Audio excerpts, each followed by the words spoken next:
So आज हामीले cursor हेर्छौं है। कर्सर भनेको के हो भने जब हामीले मल्टिपल रेकर्ड जब क्वेरी गर्छ हैन, क्वेरी गरिसकेपछि तिम्रो मल्टिपल रेकर्ड सेट आउँछ। पाइथनहरु पीएचपीहरुमा जावाहरुमा यसलाई रेकर्ड सेट भन्छ हैन। त्यसमा हामीले मुभ नेक्स्ट मुभ प्रिभियस गर्छ है। यही काम हामीले पीएलएसक्यूएल को थ्रु गर्नु पर्यो, डाटाबेसबाटै गर्नु परेको भए हामीले चाहिँ डाटाबेसबाट गर्नु पर्यो भने हामीले कर्सर लेख्छौं। कर्सरले के अफिशियल डेफिनेसन के छ भने to handle the result set inside the store procedure use the cursor. A cursor allow you to iterate a set of row returned by the query and process each row individually. हामीलाई कुनै कुनै select strict from imply लेख्यो हैन, त्यहाँ धेरै रेकर्डहरु आउँछ। त्यो record by record कुनै काम गर्नुपर्ने भयो, कुनै किसिमको प्रोसेस गर्नुपर्ने भयो भने हामीलाई एउटा रेकर्डले हुँदैन, मल्टिपल रेकर्ड चाहिँ तानेर त्यसलाई वन बाइ वन कर्सरमा राखेर हामी मुभ गर्छौं, नेक्स्ट गर्छौं, कर्सरलाई मुभ गराउँछौं। त्यो काम चाहिँ हामीले गर्नुपर्ने स्थिति आउँछ। के भयो यार?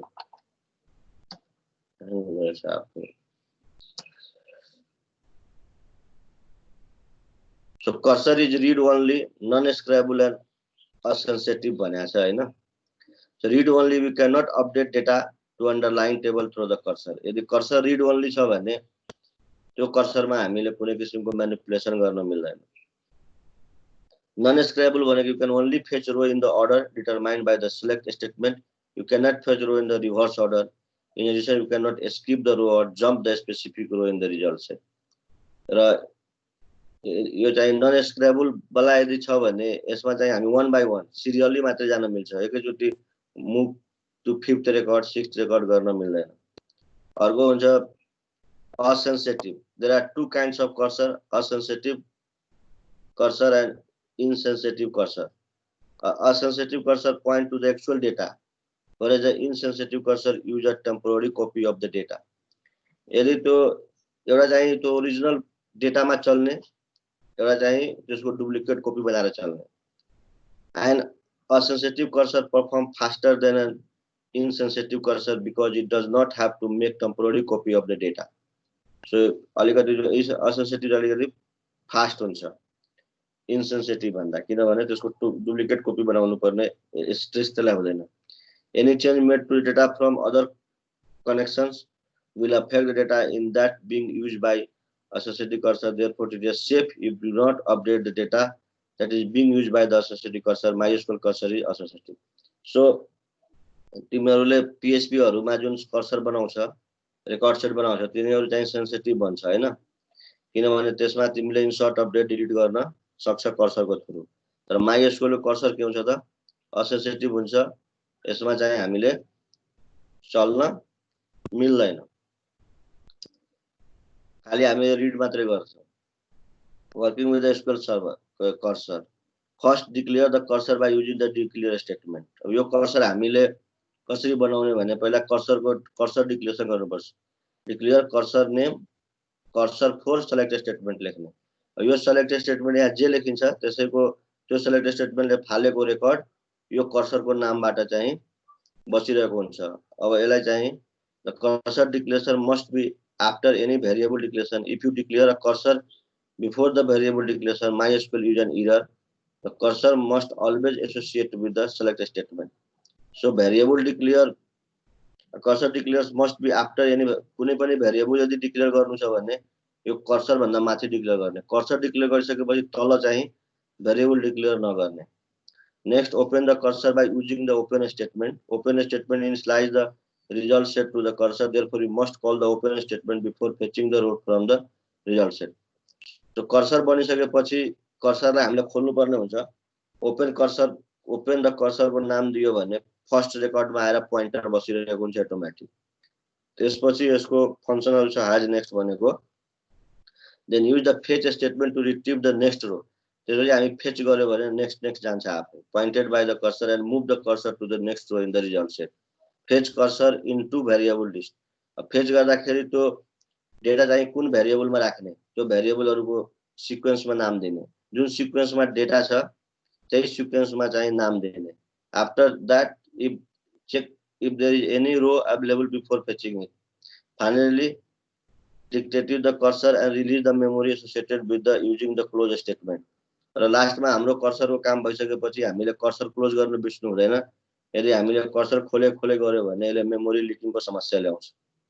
सो क्लोज गर्नको लागि close cursor cursor it is good practice to always close the cursor when it is no longer used.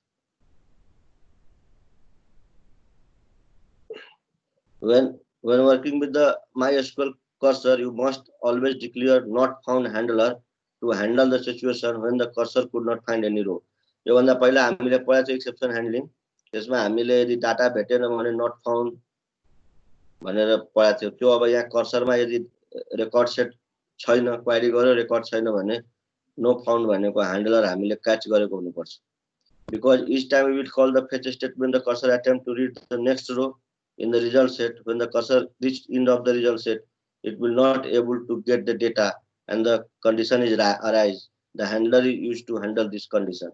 So यस्तो किसिमको जुन एक्सेप्सन ह्यान्डलिङ एक्सेप्सन आउँछ लास्टमा गएर कर्सरमा रेकर्ड हुँदैन, त्यति बेला हामीलाई एरर नआओस् भनेर हामीले ह्यान्डलर गरेको हुनुपर्छ, हैन भने error फाट्छ। To declare not found handler, we use the following syntax.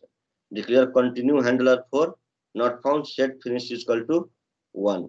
So यो चाहिँ स्टेट हामीले डिफाइन गर्दियौ र यो चाहिँ नाम दिदियौ। not found भनेको कन्टिन्यू भनेको डाटा नभेटे पनि एरर नफाल्ने अगाडि बढ्यो। To finish the variable to indicate the cursor has reached to end of the result set.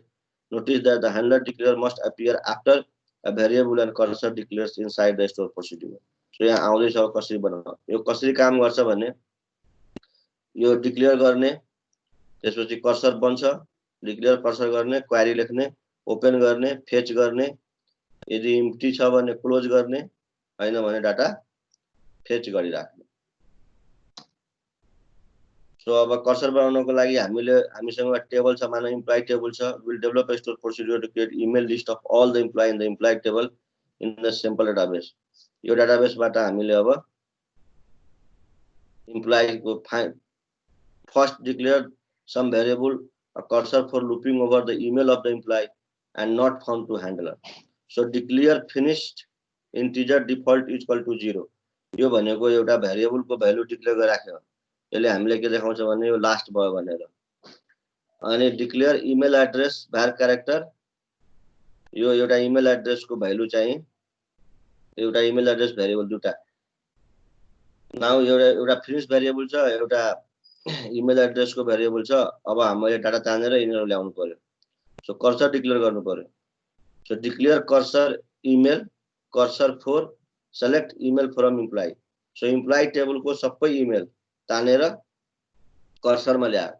अब यो भ्यालु 1 by 1 चाहिँ declare continue handler for not found set finish is equal to 1। यदि data यदि सुरुमा चाहिँ finish को value 0 हुन्छ, जब data लास्टमा पुग्छ, कर्सर को लास्टमा पुग्छ, जब यो ह्यान्डलर एक्जिक्युट हुन्छ त्यति बेला फिनिश इज इक्वल टु 1 गर्दैन। फिनिश इज इक्वल टु 1 छ भने हामीले के बुझ्नु पर्यो भने कर्सर लास्टमा छ। Next open the cursor by using the open statement. यसलाई ओपन गर्यो र अब लुप लगाउने।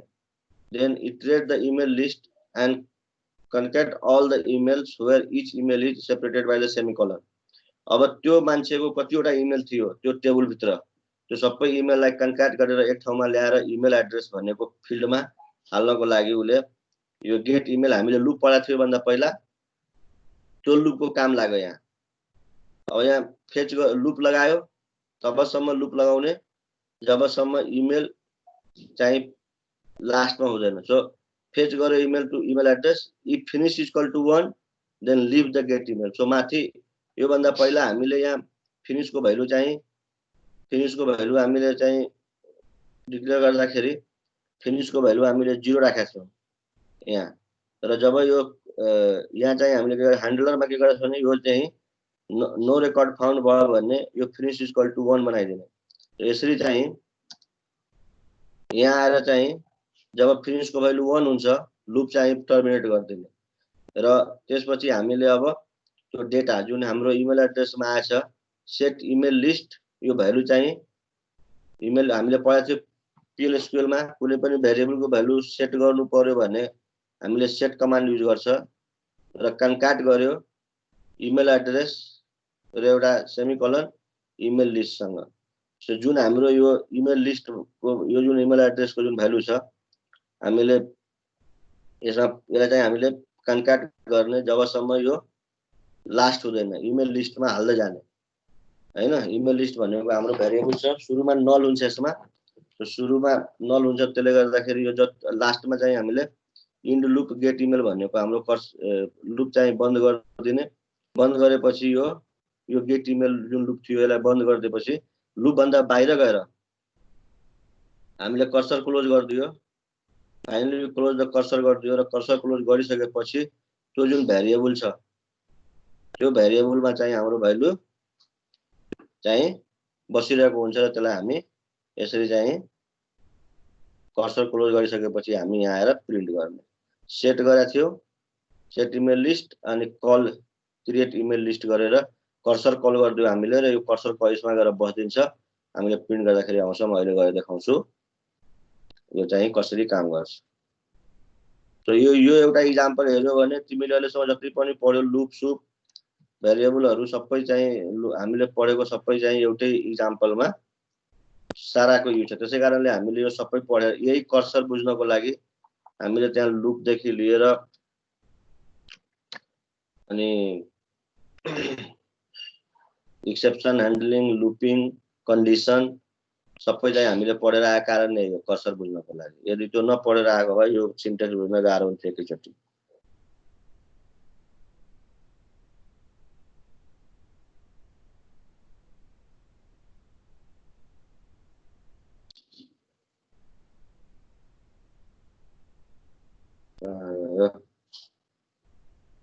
पावर नभएकोले यसको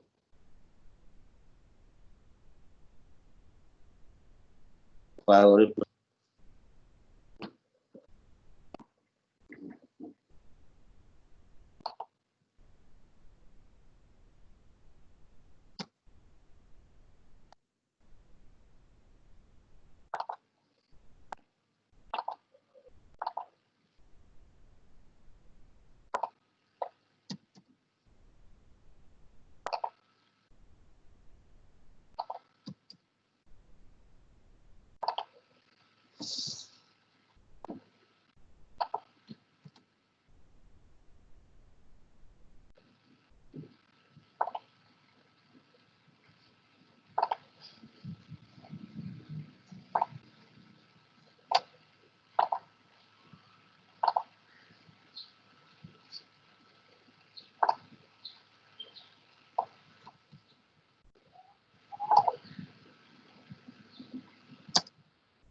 यो सबै मान्छे त्यो टेबलमा भएको जति पनि यो टेबल भित्र इम्प्लोइ टेबल भित्र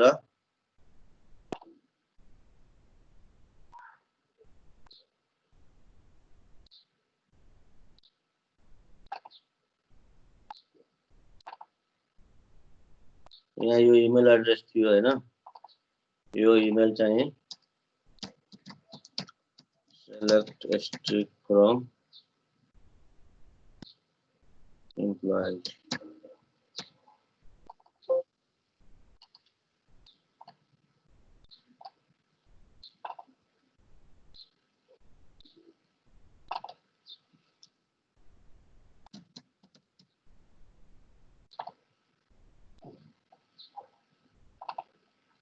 यो जुन इमेलहरु छ हैन यो सबै इमेल चाहिँ यसले के गर्यो त कन्क्याट गरेर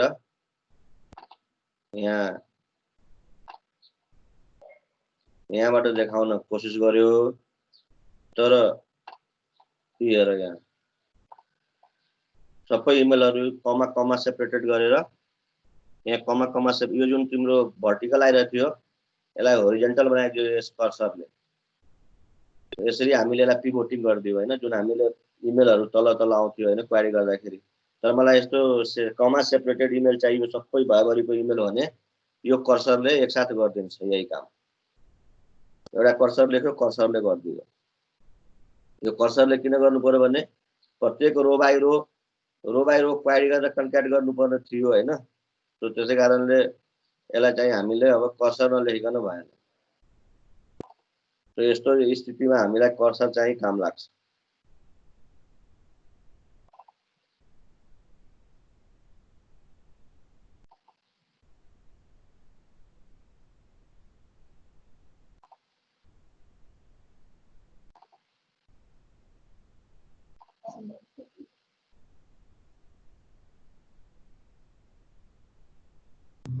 सर के प्रोसिड्युर एक्चुअली फेरि देखाइदिनु न, त्यो हल्का कन्फ्युज भयो प्रोसिड्युर चाहिँ। तो के नाम थियो त्यो के नामको बनाएको थियो हामीले क्रिएट इमेल लिस्ट हैन। हजुर क्रिएट इमेल लिस्ट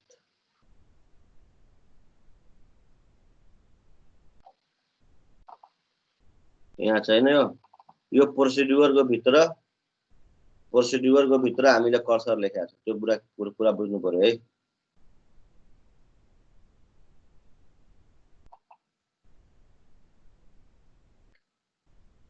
यो क्रिएट इमेल लिस्ट भित्र हामीले के गरेछ त प्रोसिड्युरको भित्र कर्सर लेखेको छ है। कुरा बुझ्यो?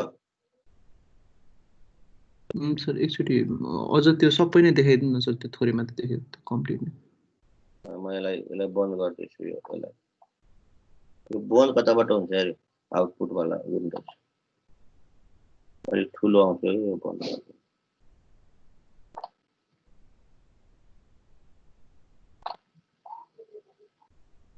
साला बन्दै हुँदैन। एडिट मोडमा अलिकति त्यो के टप राइट कर्नरमा तीनवटा आइकन छ नि, त्यसको बिचवाला थिच्नु त एकचोटि। यो टप राइट कर्नरमा सर, राइट कर्नरमा हजुर त्यो तीनवटा छ नि, तीनवटा ब्लू वाला, त्यसको माथि सर। त्यसको माथि भन्छ कता? त्यसको माथिको राइट कर्नरमा त्यो के रे यसले हाइड गर्दो रहेछ। ल सो यहाँ चाहिँ के छ भने यो जुन छ नि तिम्रो यहाँदेखि हामीले के गरेछ भने एउटा स्टोर प्रोसिड्युर बनाएको छ हैन यो। अनि यसको भित्र हामीले के गरेछ भने दुईटा भेरिएबल राखेछ के। एउटा भेरिएबल यो भेरिएबल के को लागि हो भने कुन बेला मेरो कर्सरको रेकर्ड लास्ट किनभने उसले के भन्यो भने हाम्रो चाहिँ कर्सर त रिड ओन्ली कर्सर छ के, खाली अगाडि मात्रै बढ्छ के, अगाडि पछाडि हुँदैन हैन। खाली अगाडि एकचोटि ओपन गरेपछि अगाडि मात्रै बढ्छ, यो वन वे छ हैन। अब यसको लास्टमा पुगेपछि थाहा हुनु पर्यो कि म लास्टमा छु भनेर। तर इरर फाल्नु भएन। लास्टमा जाने बित्तिकै जनरली के हुन्छ भने डाटा नट फाउन्ड भएपछि इरर आउँछ। त्यो इरर नफाल चुप लागेर बस भन्नको लागि हामीले के गरेछ भने पहिला एउटा फिनिश बनेको बटन, एउटा फिनिश बनेको भेरिएबल बनाइराखेको छ। यसको भ्यालु सुरुमा हामीले 0 राखेको छ र यो इमेल एड्रेस भनेको अहिले 100 राखेको छ हामीले, 100 क्यारेक्टरसम्म। अब हुन त यदि त्यहाँ धेरै डाटा भएको भए सायद आधी काटेर आउँथ्यो। यदि काटेर आयो भने यसको मात्रा बढाउनु पर्ने हुन्छ है। र यसको डिफल्ट भ्यालु चाहिँ नल राखेको छ ताकि मलाई कन्क्याट गर्नु छ के सुरुमा नल हुन्छ, त्यसपछि जे इमेल हुन्छ अनि कन्क्याट गर्दै लाने। किनभने भर्टिकल चाहिँ के रे होरिजेन्टल चाहिँ डाटा छ हाम्रो 1 बाइ 1 रोमा डाटा छ, तर मलाई कन्क्याट गरेर कलममा देखाउनु छ एउटा कलममा। त्यसै कारणले गर्दा यसलाई हामीले कन्क्याट गर्नुपर्ने हुन्छ। सो अब के गरेछ भने त्यो पहिला त सबै इमेलहरु ल्याउनु पर्यो नि त, 1 बाइ 1 इमेल ल्याउँदै कन्क्याट गर्नु पर्यो। एकैचोटि चाहिँ कन्क्याट हुँदैन। सो उसले के गर्यो भने एउटा चाहिँ कर्सर बनायो इमेल नामको हैन। अनि क्वेरी लेख्यो यहाँ। क्वेरीमा के गर्यो भने इमेल भनेको भेरिएबल चाहिँ तान्यो। इमेल भनेको भेरिएबल तानिसकेपछि उसले के गर्यो भने declare continue handler for not found set finish is equal to 1। यो किन गर्यो भने जब इन्ड अफ द रेकर्ड पुग्छ इरर नफालेर बरु फिनिशको भ्यालु 1 गर्दै, त्यसै कारणले यहाँ कन्टिन्यू पहिला हामीले एक्जिट युज गर्थ्यौँ, नट फाउन्ड एक्जिट लेख्थ्यौँ। यहाँ हामीले कन्टिन्यू ह्यान्डलर किन हालिदियो भने इन्ड अफ द रेकर्ड भए पनि यो प्रोसेस चाहिँ फिनिशको भ्यालु 1 चाहिँ गरिदियोस् भनेर यो चाहिँ डिक्लेरेसन चाहिँ यहाँ ठोक्यो हो। यसले के गरिदिन्छ भने जब यो कर्सरको लास्ट अफ द रेकर्ड पुग्छ र जब इरर ह्यान्डलर आउँछ, इरर ह्यान्डलर आएपछि फिनिशको भ्यालु 1 गरिदिन्छ यसले। अब यो कुन बेला जब कर्सर ओपन भएर लास्ट अफ द रेकर्ड पुग्छ, यो अलिकति अगाडि पछाडि छ के, किन हामीले सिकेका छ ह्यान्डलर पहिले डिफाइन गर्नुपर्छ हैन, अनि कन्डिसन पछि लेख्नुपर्छ। जस्तो यो अहिले त हाम्रो एउटा कर्सर छ र त्यो कन्टिन्यू ह्यान्डलरले त्यसलाई ह्यान्डल गर्यो हैन। दुईटा कर्सर छ भने चाहिँ त्यसले कसरी थाहा पाउँछ कुन चाहिँलाई दुईटाको लागि छुट्टा छुट्टै ह्यान्डलर लेख्नु मिल्छ? लेख्नु पर्यो। जस्तै यो कर्सर तिम्रो यो त तिम्रो स्टोर प्रोसिड्युर हो नि, यो त स्टोर प्रोसिड्युर हो। स्टोर प्रोसिड्युरको भित्र यो एउटा क्वेरी लेख्यो, यो क्वेरीको लागि यो क्वेरी जब लेख्छ अनि यो कर्सरको भित्र तिमीले यो ह्यान्डलर लेखेको छ नि त, यो जुन हामीले डिक्लेयर कर्सर भनेको छ नि त, यो कर्सर लेखेको छ नि, यो कर्सरको यो ह्यान्डलर हो के। अब अर्को काउन्सलरको लागि अर्को ह्यान्डलर लेख्नुपर्छ। अनि त्यसको भित्र छ भने चाहिँ कसरी थाहा पाइरहेको, कतै एन्ड त्यस्तो हैन। यो कर्सर यहाँबाट डिक्लेयर भयो हैन। अब यसको इन्ड हुन्छ नि त, यो कर्सरको डिक्लेरेसनको इन्ड हुन्छ, यहाँ इन्ड कर्सर हुन्छ नि त। कर्सर तिम्रो क्लोज कहाँ छ, यहाँ भन्छ नि क्लोज के, यहाँ यो कर्सरको क्लोज यहाँ छ, थाहा भइहाल्छ नि। बुझ्यो सर। त्यो के डिक्लेयरलाई हल्का ट्याबमा हाल्दिनु सर अनि बुझ्नु हाल्छ। अलि एक ट्याब हान्यो भने बुझ्नु सक्छ, पाइथन जस्तो हुन्छ। के त्यो डिक्लेयरमा त्यो डिक्लेयर कन्टिन्यू ह्यान्डलरमा एउटा ट्याब हान्दिनु सर। यहाँ डिक्लेयर के रे, डिक्लेयर यहाँ अनि सर डिक्लेयर कन्टिन्यू ह्यान्डलरमा त्यो एउटा ट्याब हान्दिनु। त्यो पाइथन जस्तो एउटै जस्तो त्यो हल्का बाहिर देखिरहेछ नि त। यो भने हैन सर, त्यो डिक्लेयरमा सर, डिक्लेयरमा चाहिँ एउटा ट्याब डिक्लेयरको तिमीले तिमीलाई उ लागेछ के रे, के भन्छ पाइथनमा जानुको लागेछ त्यो लेफ्ट लाइट त्यो स्पेस मिलाउने। हजुर सर, त्यो भन्दा बाहिर देखिरहेछ नि त सर, अनि म कन्फ्युज भएँ कि त्यो कहाँ छ। मलाई झन् त्यो टेन्सन हुन्छ यार। त्यो डिक्लेरेसनको भित्र डिक्लेरेसन भयो भनेर तिमीलाई यसरी हुनु पर्यो हैन। एउटा डिक्लेयर यहाँ छ भने अर्को डिक्लेयर यहाँ आउनु पर्यो हैन। त्यसको भित्र छ नि त, अनि बुझ्न सजिलो हुन्छ। बुझेँ मैले। हाम्रो यस्तो यहाँ यसमा त्यस्तो लागु हुँदैन, यहाँ त ब्राकेटले काम चल्छ हैन, इन्डिफले काम गरेर। ठिक छ, त्यो भनेको ठिकै हो, तिम्रो इन्डेन्ट मिलाउने कुरा ठिकै हो। सो यहाँ चाहिँ यो चाहिँ कर्सर यहाँ हेर न, यति मात्रै डिक्लेरेसन, योभन्दा माथि फेरि प्रोसिड्युरको डिक्लेरेसन। तिमीलाई त फेरि यस्तो चाहियो होला यार, यो पनि यस्तो चाहियो होला हैन। हो सर, त्यही त म त्यही भएर कन्फ्युज भएर कहाँ स्टार्ट भएको छ कहाँ एन्ड भएको छ नि अलि बुझेन कि सर त्यो। यो के गर्छु अब।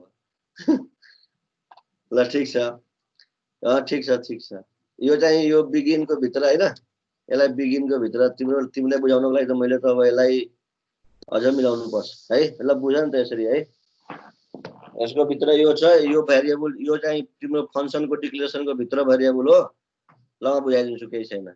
यो दुईटा भेरिएबल भनेको प्रोसिड्युरको भेरिएबल हो, ठिक छ। यो भनेको कर्सरको डिक्लेरेसन छ। यो कर्सर भित्र ह्यान्डलर डिक्लेयर गरेछ हो। यो चाहिँ कर्सर ओपन गरेछ। अब यहाँ चाहिँ लुपिङ सुरु गरेछ, फेरि यहाँदेखि लुप सुरु भएछ है। यो लुप भनेको कर्सर भित्र हो, ठिक छ। अनि यो लुपको भित्र यो फेच गरेछ भइलु, यो फेच गरेर इमेल एड्रेसमा हालेछ हो। अनि भ्यालु चाहिँ 1 बाइ 1 आउँछ के, एकैचोटि आउँदैन। यदि फिनिशको भ्यालु 1 भयो भने लुप टर्मिनेट गरिदिने लिभ लेखेको छ नि त हो। हैन भने यो इमेल लिस्टमा के गर्ने त, इमेल लिस्टको भ्यालु बाइ डिफल्ट के हुन्छ, बाइ डिफल्ट के थियो, नल थियो। इमेल लिस्टको नल थियो हैन, एम्प्टी। नल छ नि यहाँ, हेर नि यहाँ यो के हो हैन, नल छ हैन।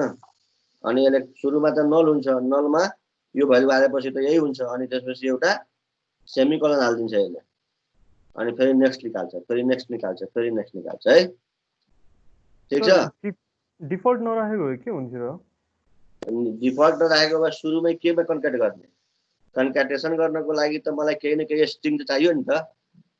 नलमा स्ट्रिङ कन्क्याटेसन गर्न गयो भने त नलै आउला भन्ने डरले त्यस्तो गरे हो के। नल भ्यालुमा कन्क्याटेसन नगर्ने भनेर गरे हो के त्यसले है। सो 0 नम्बर भएको भए 0 हालिन्थ्यो। अब स्ट्रिङ छ, स्ट्रिङमा चाहिँ स्ट्रिङको नल एनुअल नलको ठाउँमा चाहिँ यो राखे हो के। यो छोडिदिएको भए यो नल भ्यालु बस्छ के यसमा। त्यसकारण त्यो भेरिएबल डिक्लेयर गरेर राखेको त्यसले। र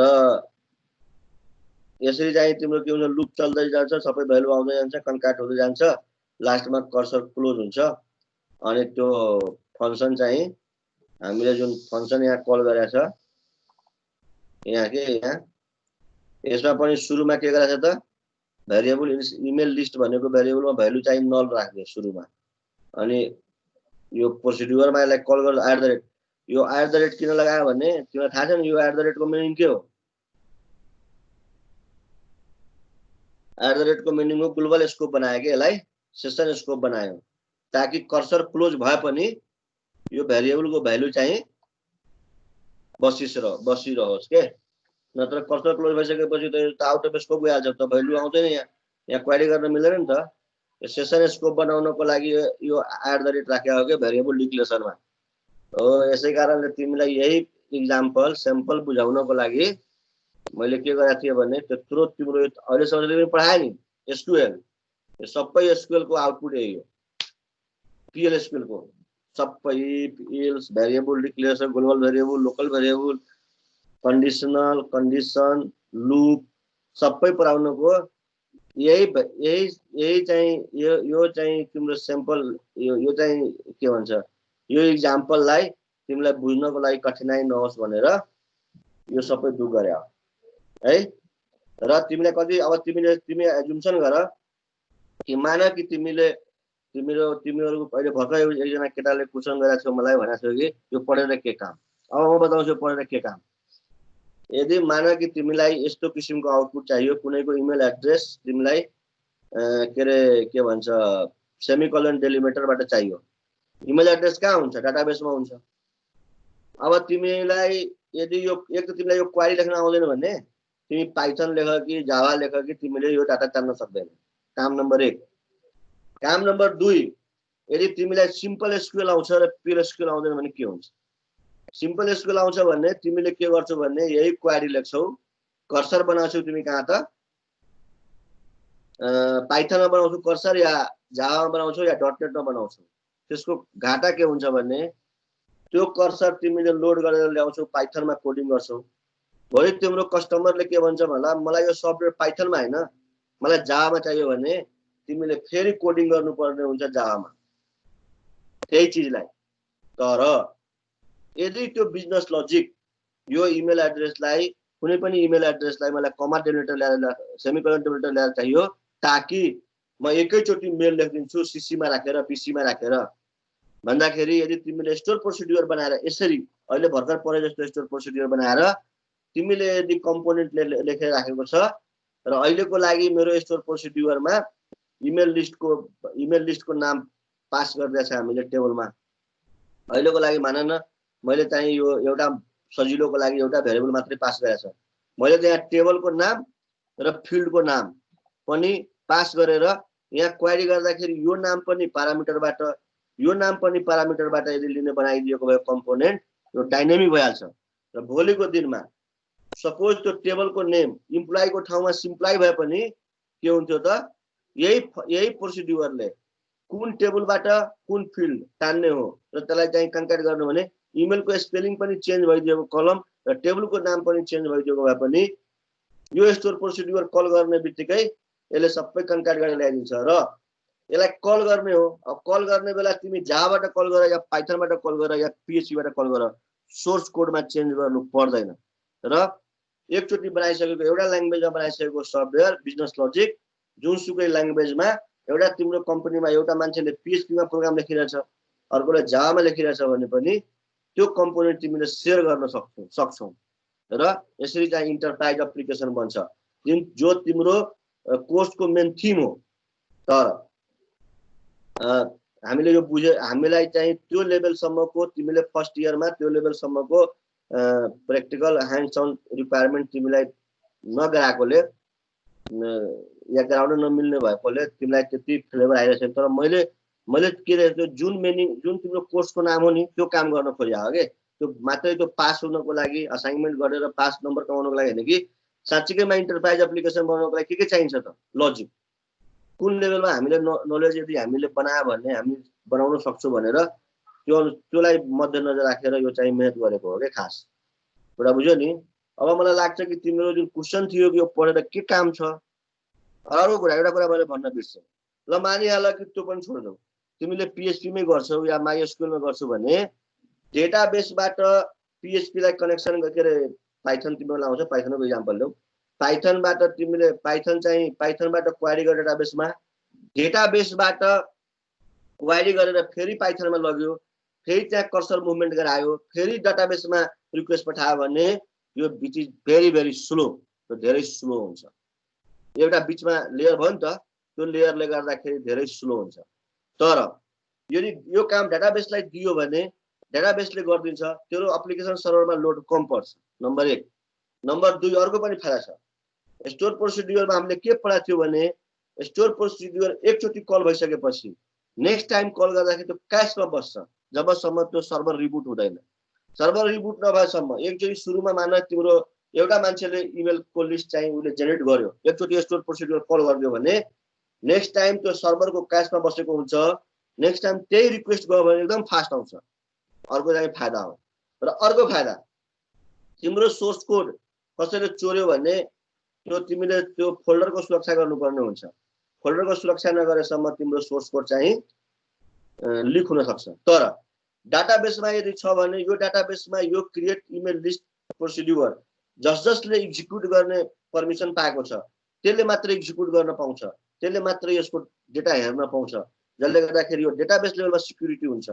बाइ द वे कुनै कारणले एप्लिकेसन लेभलमा बिचिङ भयो र सोर्स कोड लिक भयो अथवा के भयो भने पनि डेटाबेसको युजर नेम र पासवर्ड जबसम्म थाहा छैन या त्यो मान्छेलाई ग्रान्ट छैन भने अरू कुरा ब्याकअप कुरा गर। माने कि तिम्रो सोर्स कोड भोलिको दिनमा हरायो तर डेटाबेस यदि तिमीले ब्याकअप गर्यो भने तिम्रो यो स्टोर प्रोसिड्युर पनि ब्याकअप हुन्छ र स्टोर प्रोसिड्युर ब्याकअप भएपछि तिम्रो बिजनेस लजिक ब्याकअप हुन्छ। यत्रो फाइदा छ यो डेटाबेस लेभलमा कम्पोनेन्ट लेख्नुको फाइदा यति छ। अब मलाई भन कि यसको चाहिँ फाइदा छ कि छैन तिमी आफै विचार गर। मैले भनेको कुरा बुझ्यो कि बुझेन?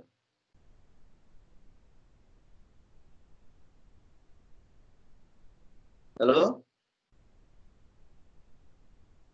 हेलो बुझ्यो सर। तिमीले मात्रै बुझ्यौ कि सबैले बुझ्यो? यो कुरामा कसैलाई कोही छ त कुनै मैले अहिले जति पनि भने नि त्यसमा कुनै टर्म्स नबुझेको अथवा यसमा कुनै शङ्का छ भने भन है। किनभने तिमीसँग प्र्याक्टिकल एक्सपिरियन्स नभएकोले मैले बोलेको कुराहरू सबै विश्वास गर्न गाह्रो छ। तर पनि यदि मैले कोसिस गरे हो होइन आफ्नो एक्सपिरियन्सको आधारमा बताउनको लागि होइन तैपनि भन न केही छ भने कुनै टर्म्स नबुझेको छ अहिले मैले भनेकोमा कुनै टेक्निकल टर्म जुन मैले युज गरेको छ नि त्यो चाहिँ केही छ त?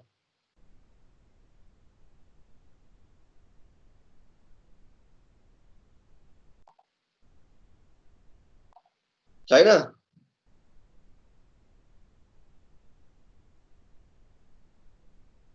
Hello hello